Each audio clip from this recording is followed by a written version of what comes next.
तो कहता हूँ जिस दिन इस एसपी का, डीसी का और मुख्यमंत्री का और गांव के मजदूर का चारों का बेटा गांव के स्कूल में, सरकारी स्कूल में पढ़ने लग गया ना, तो आधा ही देश उधर जाएगा। बड़े लोगों के अलग स्कूल, गरीब लोगों के अलग स्कूल, बड़े लोगों के वहां ताल्लुकात बनते हैं, उनके बच्चे बचपन ताल्लुकात बन जाते हैं, फिर एक अलग समाज का निर्माण हो जाता है। देखिए, इस समाज में इंफॉर्मेशन इज पावर। अमीरों का अलग सर्कल, गरीबों का अलग अलग अलग घेरा टूटना चाहिए। ये घेरे जिस दिन मिलेंगे ना, उस दिन देश बनेगा। माने कथूरा, बवानी, खेड़ा की जो भाषा कती एक जैसी है, एक जैसी लैंग्वेज है, मिलती जुलती लैंग्वेज है। पॉलिटिक्स में जो एलीट परिवारों के बच्चे हैं या जो घरानों के बच्चे हैं, और एक और हो गए आप जैसे जो सामान्य परिवारों से आगे बढ़े हैं, तो वो जो एलीट परिवारों के लोग हैं वो आपको फिर कंपटीशन के तौर पे नहीं देखते?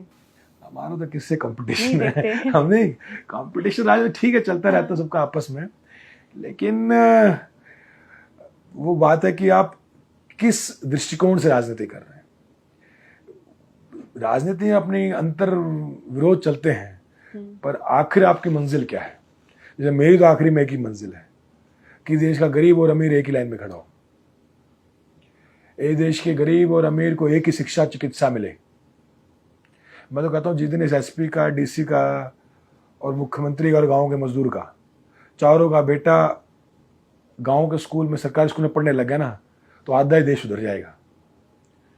जिस दिन सीएम, एसपी, डीसी और मंत्री का बालक या परिवार के लोग एक ही हॉस्पिटल में, जो भगवान को एडमिट होना पड़े, पर एक ही हॉस्पिटल में एक ही चिकित्सा मिले ना, उस दिन देश उधर जाएगा। मैं केंद्रीय विद्यालय का पढ़ा हुआ, श्रीनगर का।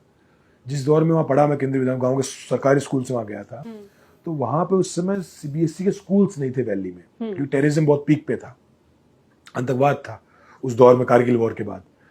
तो उस समय कर्नल, जनरल, सिपाही से लेके पीएम से लेके सबके बच्चे सरकारी गांव उसमें पढ़ते थे, केंद्रीय विद्यालय में।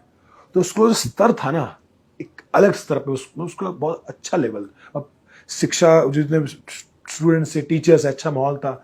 टीचर्स पूरी संजीदगी से पढ़ाते थे, क्योंकि कर्नल का, जनरल का, सिपाही का बेटा एक जगह पढ़ रहा है। अब ऐसे तो जनरल के बेटे को अलग और कर्नल के बेटे अलग कमरे में पढ़ाएंगे, तो वहीं सिपाही का बेटा बैठा, वहीं कर्नल का बेटा बैठा है, वहीं कोई बेटा बेटे एक साथ बैठे। तो स्कूल का माहौल ऐसे बनता। आप सोचो, अगर गांव, भाई मानो मेरा भिवानी जिला है, भिवानी जिले के एसपी, डीसी का बेटा भी उसी स्कूल में पढ़े, गांव का वहाँ मजदूर का बच्चा भी उसी स्कूल में पढ़े, तो स्कूल का स्तर बढ़ जाएगा। वहाँ शिक्षक वहाँ सीरियस हो जाएंगे और माहौल आपको ऑटोमेटिकली चेंज। जी, हमें इस देश में एलिट स्कूल्स की जरूरत क्यों है? आप अलग श्रेणी खड़ी कर रहे हो ना। बड़े लोगों के अलग स्कूल, गरीब लोगों के अलग स्कूल, बड़े लोगों के वहाँ ताल्लुकात बनते हैं, उनके बच्चे बचपन ताल्लुकात बन जाते हैं, फिर एक अलग समाज का निर्माण हो जाता है। देखिए, इस समाज में इंफॉर्मेशन इज पावर। बहुत से लोग धंधा सिर्फ इंफॉर्मेशन के दम पे चलाते हैं ना। भाई आपको पता हो कि भाई कोई सीएम के साथ बैठा है, कोई आज सीएम का बेटा और किसी बड़े कारोबारी का बेटा एक स्कूल में पढ़ते हैं, किसी बड़े स्कूल में पढ़ते हैं, ठीक है, और वहाँ पढ़ते पढ़ते उनकी दोस्ती हो जाती है, और सालों बाद उसका एक का बाप सीएम है, एक का बाप उद्योगपति बन गया, एक सीएम का बेटा मंत्री बन गया। तो उसको पता होगा ना कि कहाँ पे अगला प्रोजेक्ट आने वाला, कहाँ पे जमीन खरीदनी है, ये पता होगा ना। ये आम घर के बेटे को तो बेचारे मजदूरी कर रहे हैं, पता ही नहीं क्या चल रहा है, खेल क्या है। खेल तो इन्फॉर्मेशन का है, खेल तो सर्कल का है। तो हम चाहते हैं अमीरों का अलग सर्कल, गरीबों का अलग अलग अलग घेरा टूटना चाहिए।